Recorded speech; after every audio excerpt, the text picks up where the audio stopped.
Welcome to Channel Squared, where we connect with you, the divine, and channel here with you live. I'm Heather Marie, founder of Soulgate. And I'm Jody Lynn Craven, founder of Abundance Consciousness. And today we are talking about fulfillment versus accumulation. And how do you get there? What's the difference? It's a very big topic. Don't you agree, Heather?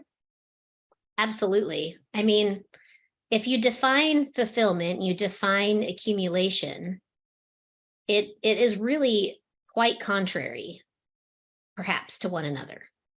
Absolutely. I mean, fulfillment, like if we say fulfillment, what is fulfillment? This is the contentment, I guess, of where you're at, what your life looks like, how you feel you have, I don't know, become, I guess, that feeling of like content, things are good, like all is well, right? I feel for me, fulfillment, and I think that there's a really strong point in us starting at what's the definition, because I feel we have all of these definitions in our head from other people, the outside world, whatever, and we rarely go within. And that's something that we talk about all the time on this channel, is going within. But we rarely go within as individuals to identify what does that mean for me. So for fulfillment, for me, when I picture it, when I feel it inside my body, it's like a full cup. I am satisfied. I feel good. I feel full. Like things are well, things are great. It's almost very closely aligned with abundance in all its forms, feeling fulfilled. And then there's accumulation. And I think, hang on, I want to stop you for just a second, because I want to read you the definition of fulfillment, because I think this is where people get confused between fulfillment and, what do we say? Accumulation. Accumulation. Okay. So the definition is the achievement of something desired, promised, or predicted. The meeting of a requirement or condition. So I just want to put that out there, that this is how the Google Dictionary defines fulfillment, as the achievement of something desired, promised, or predicted, the meeting of a requirement or condition. Go ahead. Well, I think that's bullshit. Because and I'm going to back this up, because when I have, like, if it's just the meeting of a requirement or a condition or getting to X, then you should feel, I'm pointing this right at me too, more fulfilled every single day, because every single day you probably set for yourself, like we do, goals, objectives, whatever for your day, and then you get there. And, this was a common theme in my life for a long time, and a pattern I really had to work out of, because I would be on to the next, on to the next, on to the next, on to the next, whether it was the next income milestone, or it was the next award, or it was the, next accolade in business, or whatever, all of these things. Like when I get there, I will feel fulfilled. And then I would work my little butt off to get there. And then I would get there and be like, it doesn't matter, and go to the next one. There would be no fulfillment. So I feel as though that definition is stupid. Well, I think that it talks about like society, right? This definition has been defined by the Google World of Dictionary. Okay. I literally Googled fulfillment definition, and this is what came up, right? But is that true? Like, this is where the confusion is, right? People look at fulfillment like, oh, I will be fulfilled when I reach that next milestone, just like you said, right? Like that is going to get me the fulfillment. Or happiness. That's another word that gets paired up with fulfillment. Mm-hmm. But the fact is that true fulfillment is not this societal definition that I literally just Googled 10 seconds ago. Yeah. And I think that it's great that we're having this conversation about the difference of fulfillment versus Acquisition? What was it again? Accumulation. But what's Accumulation. you know, I had this topic was channeled through me. It was like hard Clearly. words, you know, literally hard words, fulfillment versus accumulation. We live in a society that is built on accumulation. We're surrounded by, you know, talking heads, if you will, the world saying accumulate, accumulate, accumulate. And then what's crazy, Heather, is we start explaining what we think our definition of fulfillment is. And then you read it and it says you're basically checking off boxes. Want to take a wild guess at what the accumulation definition is? Just tell us. An acquisition or gradual gathering of something, which is the definition of fulfillment. You acquire a point. Pretty much. So, which I think that we should just come out and talk about the difference between fulfillment and accumulation, because it's really sad to watch people beat their heads against the wall trying to accumulate and fulfillment their life, right? When the fact is that what do they need that stuff for? You know, I had this business coach. I know I bring him up a lot. One of these days I'll invite him on the show, but I had this business coach once that you know, we were talking about a financial milestone that I wanted to meet in my business. And he was like, yeah, that's great. What do you want the money for? And I'm like, because it's fun. Like, why not? Like, you know, and he's like, but you don't have anywhere for this money to go. Like, what do you want? What do you need the money for? And I'm like, well, I don't know. Maybe I'll buy some Jimmy Choos, you know? And he was like, you need to get clear on why you actually need the money. Because if you're not clear, you won't actually attain that goal. Absolutely.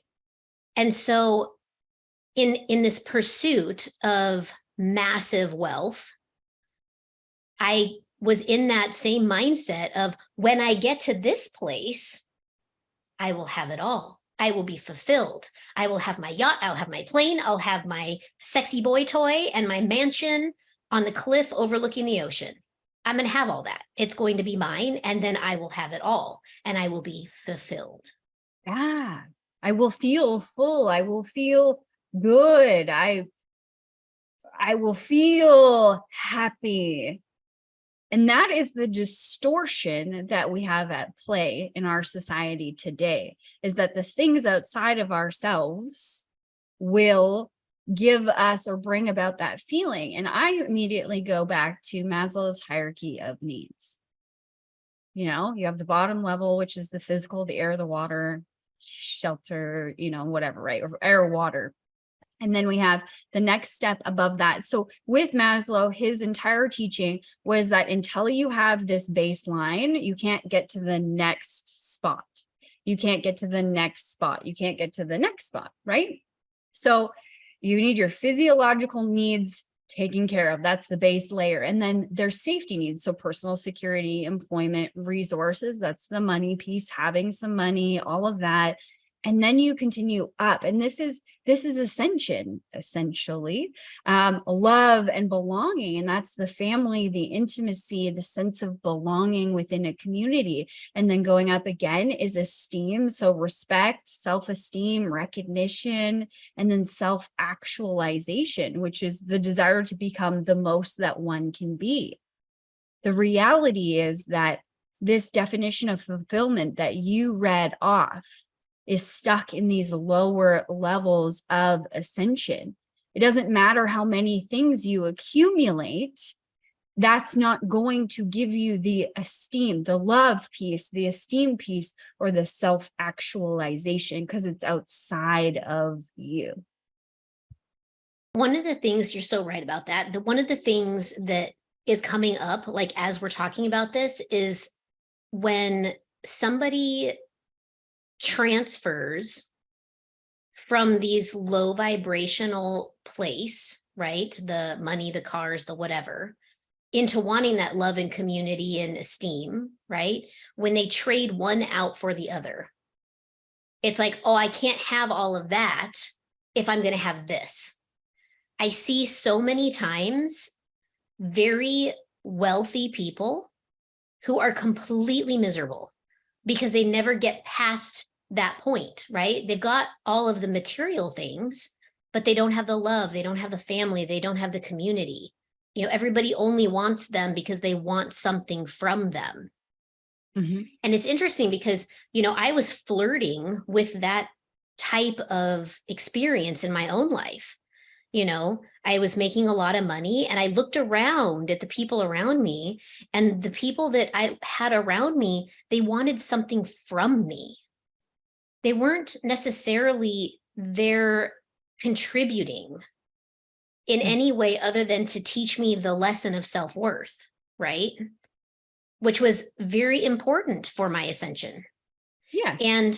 And I remember, you know, when I finally realized what was really happening and that I was putting myself into this place of like, I'm only ever going to be a money-making machine and I'm never going to have a family and a husband and a life, right? When I started seeing that I was tracking down that road of accumulation and not fulfillment, as in a knee-jerk reaction, I said, kill this, let's work on this. So you'll see a lot of, yeah, totally. You'll see a lot of people that will build empires and will completely dismantle them in order to have a family, in order to have community, in order to have self-worth. And they'll go from being the prince to the pauper financially because they think that's the only way to get there. Mm-hmm. But it's not true. No, you don't have to have one or the other. You can have both. But I think it begins with having a conscious understanding that the accumulation isn't going to get you that.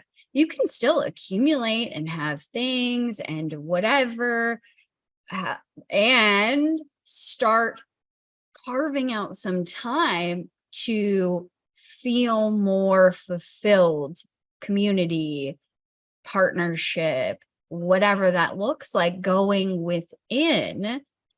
And yeah, you can have both. You don't have to have one or the other, but you can't keep buying into this gives me this, because it's not true. It just won't. Totally. Yeah. Totally. And I think that that's a bigger task than the simplistic way that I described it.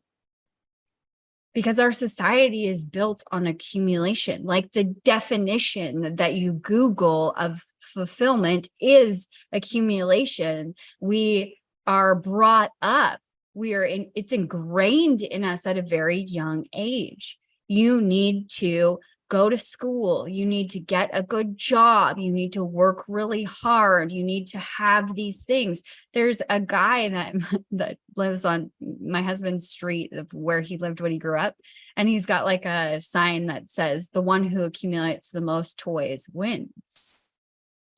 And I see this everywhere. Like, what do you want that for? Why do you want it? I mean, I've done this. Trying to get this piece and this piece. I need a better car, and I need a boat, and I need this, and then I finally will be happy. No, I mean, I have a boat, and we haven't used it in like 2 years. It's a beautiful boat that you could go tubing with and everything, right? But we never use it. Okay, it doesn't provide that joy. It ended up being a thing that you check off, like a box that you check off. And I remember quite clearly that there was a huge part of my life where it was just checking boxes, like, great, got the house, great, got the man, great, got the, whatever. But I wasn't feeling any of those things. I mean, I have a room in my office full of trophies, and I have thrown out a good majority of them. And I still have this giant room full of trophies, and there's no connection there for me. It was this place and time. And, I think really society really drives us within society to go and get more, go achieve more. And that's where the fulfillment is. And there's also that underneath belief that if you're achieving, or if you want to achieve great things in life, you have to sacrifice your family. You have to sacrifice time with them. You have to sacrifice time on yourself. You have to sacrifice, which is not true. Do you think, I just was jotting this down because this was just dropping in as you were speaking. Do you think that this is programming coming from a place of creating good workers, good citizens, and good consumers? I think it's fascinating that we Googled fulfillment and we Googled accumulation, and they are literally the same thing. Does anybody else find that odd? Like, I think that's very freaking weird, right? Like, it's such a distortion. It's such a distortion. I think you hit the nail of the head on the head, however that saying goes. Doesn't matter. I think you nailed it. We've created really great workers. No, and when I say we, I mean like society as a whole. This is how it's ingrained, is we're really good workers, good factory workers. We show up at 9 a.m. or 8:30 or whatever. We have a little, break in the morning, and then we have a lunch, and then, we have the afternoon. And even when you're an entrepreneur, like even that has some conditioning. We've created that depending on where you are, but you got to be team no days off. You got to do all of these things, right? Conditioning. We're conditioning workers, slaves. Maybe that's a little extreme, but even consumers, even as consumers, we've been trained to consume in a certain way. The flashy things. I really wanted a flashy car for the longest time. And then I realized when I started asking these questions, like, why do you want that? Why do you want that Mercedes? Why do you want that vehicle specifically? I don't know. It's pretty. It really, when I asked some deeper questions, it was what I thought it would mean about me and what I thought that meaning would provide to my life. I have seen people drive really expensive cars and have really expensive things that have nothing. Like, they are living less than paycheck to paycheck. And I've seen the opposite. That's true too. People who have a lot of money who don't have a fancy car, they drive an old beater because they could care less. And I'm not saying one is right and one is wrong. I'm saying that this is a personal thing. So for me, when I went within, like, what is that going to provide for me? Cut the meaning. It doesn't mean anything. What is it going to provide for me? I had this realization that I don't really care about cars. Now that, we've gone through pandemic years, I don't go out a lot, maybe once a week. I stay at home. So spending, probably like $200,000 now on a vehicle like that, what will it provide for me? It is a financial suck. And it's going to be like a giant paperweight because it's going to sit there, and I live on a gravel road, so I'm probably going to trash it. So is that really going to provide me what I want, and getting clarity on what is it that I wanted? And when I really looked at that car, I wanted it for this perception that I was stuck in, that came from society, that I had picked up from my surroundings of, when you have this car, then you will be successful. Which couldn't be further from the truth, right?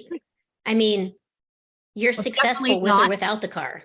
Yeah, it's definitely not an absolute. If I know people who have those kinds of vehicles that don't make a lot of money, that don't have the financial situation that I desire. And I know people who don't have those kinds of vehicles that have maybe the financial situation I desire, then it's not absolutely true across the board.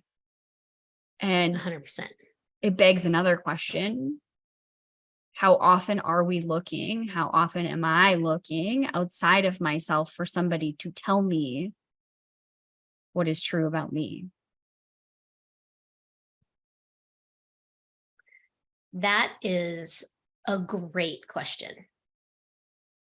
That's a great question. Why does it matter what other people think about you? Think about if you're successful or not, if you're, crushing life or not. None of that matters. It's not their life. It's your life, not their life. Who fucking cares what they think? We were talking about this, excuse my French, by the way. Yeah. Hopefully no kids were listening. We were talking about this topic before we hopped on here to record this episode and or bring this episode to you. We were talking about this, and we were talking about the societal standards of, go to college, get an education, like get a good job, do all these things. And, something that I don't know if anybody is even looking at is the fact that we have this surplus of humans that have done the right thing, gone to college, spent all this money getting degrees, master's degrees, PhDs, yada, yada, right? They've done all this work and they can't even get a job out of school because the market is saturated in their particular field because everybody went to school for that. And I think that that's probably something that has happened historically as well. It's probably not, it's probably was just as prevalent in, the 80s and 90s as it is now, but is it? Right. But is it? I don't know. The thing that pops into my head, sorry for cutting you off. The thing that pops into my head is that new Lamborghini movie. The creator of Lamborghini. He was not a mechanic. The man who designed Lamborghini, like one of the sexiest cars out there, the guy who created it, he was a farmer. He was a farmer. And then he went to the war. If the documentary or the movie about it is accurate, he went to the war. He had a knack for working on small engines and putting things together and, figuring stuff out. So that's where they put him. And then he came back and he started designing tractors. Lamborghini is a tractor. Look at Clarkson Farms. He has one. And then out of like this desire from his heart, the story goes that he loved Ferraris, and as he became successful with these tractors, he hated the clutches in Ferrari. He actually told Mr. Ferrari, your clutches suck. You need to do something about it. And Ferrari was like, take a hike, little kid, or whatever, right? And he was like, all right, great. I am going to build a better car than you. He was not a mechanic. So, and even I talk about this a lot with other people, is like architecture. You look at some of these buildings that are hundreds of years old and they're beautiful. The arches that they have, the lighting, how it hits at different times during the day, the concentration and effort and, intention that they put into every piece of that. If we're evolving as a species, if we're evolving as humanity, why are our building qualities, like the houses that we live in, worse than 100 years ago? I mean, maybe they're a little bit more functional, perhaps, I don't know, but I don't know that, like, even the idea of living right next to your neighbor, a lot of the houses today, like, you can't even walk between them. They're so close and you have zero backyard. Is that really what we had the vision of the future 100 years ago is this vision of like, you have no land to grow anything or even put your feet on the grass. You have no animals. That honestly has been the greatest awakening of my soul, is watching the animals. Like, we literally have baby ducks out here that they like come screaming into the pond, and like watching them like, whoa, whoa, like get in. It's the craziest thing I've ever seen. And I grew up on a farm, but watching life around you, that makes me feel fulfilled, a part of it, you know, abundant. Not that living next to somebody else is wrong or bad or anything like that, but for me, I'm asking these deeper questions of what do I want my environment to look like, and starting to cut out the messaging that we've been inundated with of this is what it has to look like, and asking myself that question, is it for me? For me, at my core, my center, my heart, my soul, is that true? And a lot of things that I wanted to build in my life, I have put down because it wasn't for me. It was for someone else. 100%, 100%. And I think that is the question that needs to be asked, is whatever it is that you're building, whatever it is that you're doing, the standard that you are creating for yourself, is that actually going to fulfill you? Is that what you need for you? Or is that what you need to keep up with the Joneses, to have the best Instagram profile, to have all of the superficial, flashy friends that also drive Lamborghinis and Ferraris? Like, why are you consumerisming your life? What are you getting from it? I have had a complete 180 in how I look at my life and what's important to me. You know, the pandemic did that for me. It was beautiful. It was messy and it was raw and it was uncomfortable. And, you know, it felt like, you know, everything that I had ever known about me and my life and what I was trying to create literally got ripped right out from underneath me. And for a while I was mad and hurt and just angry and bitter and like, F you, Mr. Government, because, you know, everything had been literally taken from me. But was it, or was it a gift? Because I look at how life is now, and is our life more simple? Absolutely.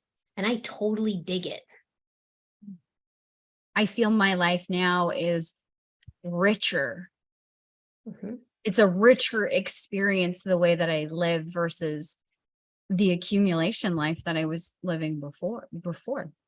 Mm-hmm. I mean, just being able to get rid of the stuff when we moved, you know, we moved from California to Texas last year. And in the, you know, we had the second largest U-Haul and we had it loaded to the hilt and we towed 2 cars and we just had to get rid of a lot of shit in order to do it. But just getting rid of all that stuff and moving in and not really having all that much stuff to bring with us was so liberating. You know, it's just so freeing to not have to go, oh God, where am I going to put this thing that I bought? You know, oh God, you know, we're just busting at the seams. We have nowhere to put anything.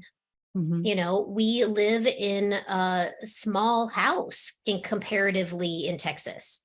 You know, a lot of the houses out here, 5,000 square feet or larger. Mm-hmm. You know, we're not anywhere near that type of square footage. And you know what? I dig it. I like our little house, right? It's still like what, 1,600 square feet. It's still, yeah. So, I mean, it's a great size house. Yeah. You know, it's not a little house, but it's not a Texas sized house. Yeah. And you know what? Like, I listen to people who have those really big houses and they're like, oh man, it's so much work to keep up. Mm-hmm. Yeah. I'm not a slave to my house. And I totally dig it. Yeah. I love that. I think when you're talking about stuff, you know, in 2019, We decided to build on our property and sell our home and whatever. And anyway, we lived in our holiday trailer in my parents' front yard while this thing was happening, while it was being built. And it was like, I don't know, a couple hundred square feet. Yeah, that was trying. It was very small and whatever, but it's so interesting. So we move out of there and we move into, we have a living quarters in our shop. So it's still smaller than the house that we're going to build. Eventually we're going to build our dream home. But when we were moving out of the Gibbons house, I packed up everything. And the intention was, I'm going to pack everything. We're going to put it into storage, into sea cans on our property. And then we're only going to take like a bag of clothes to live in our holiday trailer, because it's only going to be for a couple of months. And then once we move into the living quarters and the shop, then we're going to move stuff in, whatever, right? Like we're going to figure out what we can fit in here. And then eventually like what can't fit in here because it's smaller. Once we build our house, we'll put it in there. Well, that was 2019 that we built. So that was 4 years ago, this August, 4 years ago, right? And I have to date never opened any of the Rubbermaid containers that are in our sea can. Not one thing of clothes has been opened for myself or my husband. Not one thing. I think I got a winter jacket and some snow pants out of the sea can at some point. Outside of that, I have no idea what's there. No idea. We opened one for our kitchen, or one or two Rubbermaid containers for our kitchen. And it was like Christmas. Like we have all of these pots and pans, and that we don't have space for all of them. So it was like, oh my gosh, we have all of these things. I had no idea how much stuff that we had or continue to have, and how little we really needed, wanted, desired. Like I have everything I need and I want in the kitchen that I have today. I have everything that I need and I want in my tiny little closet that I have. And it's given me huge perspective on building a home, because again, going back to what you were saying about having these large houses and having to clean it, and what is the motivation behind it? One thing I was really, really stuck on, and I'm stuck is not the right word, but something that I really desire in my dream home is this beautiful wall of windows. And I kept looking at all these like 5,000, 10,000 square foot homes that have this beautiful wall of windows. And I was thinking, I need this 5,000, 10,000 square foot home. And then I started asking that question, but why do I want it? And a lot of it came down to the way that other people will judge me when they see it. I've arrived or whatever, right? All these perceptions. Okay, I can let those go. It means nothing. It's a home. It's a home. But what do I want about my home? And I kept coming back to this wall of windows, this A-frame, beautiful wall of windows. And I saw this picture of exactly what I want. And I realized in that instant, asking some more questions, why do I want that beautiful wall of windows? I get it. Finally, it clicked for me. I want this giant wall of windows because I love being in nature. I love being outdoors. I love all of the wildlife that is surrounding me, that just like fills my cup, makes me feel fulfilled. Every time I look out my windows, my breath is taken away. It's just so beautiful. And it really grounds me into the moments that matter, being in these moments. And what I realized is that, okay, in winter, we have a lot of months of winter here in Canada and not a lot of summer. But this wall of windows allows me to feel like I'm outside without having to go outside in -40. I still get to be in nature in my own home. There's that element there. So the wall of windows stays, but I don't need a 10 million thousand square foot house to achieve that feeling of being outside and bringing nature into that space, having it transition between the two. And I think that you can have the wall of windows in any house. Like, Yeah. it's just a design element. So, I think that I'm glad that you brought up nature, because I know something that we've been talking about lately. If you are fans of the show, if you're following us on social media, is that we have launched our event coming up in August. Yeah. It is going to be absolutely magical. It's going to be in nature. And honestly, I can't seem to recall seeing anything quite like what we're creating. No. So this is going to be a fantastic experience to come, unplug, figure out what fulfillment means to you, to be able to differentiate the difference between fulfillment and accumulation, and to learn some really cool shit and like hang out with us. So please come. Tickets are on sale at channelsquared.co, and we're gonna put our video at the tail end here, so you'll get to see some of the beautiful things that you can see when you come. And yeah, you should come. There, I said it. Personal invitation. I said it. Absolutely. The things that we're talking about in our episodes, getting back to yourself, really connecting within to your soul, to your heart, and having this transformation. This is what that weekend is all about. It's a weekend retreat, and we're inviting you to be around people who want to do the same, have that similar experience in a place that is in nature. So you are held from, all directions, from the food to the space to the company, in all facets, to have this transformation, to go within and have this transformation to the things that you've been desiring for so long. So definitely come. And you get to have this transformation with other people that are in the same situation, right? This is your new tribe. These are your people. Your people are coming to this event. The people that you want to be with, that you want to align with, that you want to get to know, your new community, they're going to be at this event.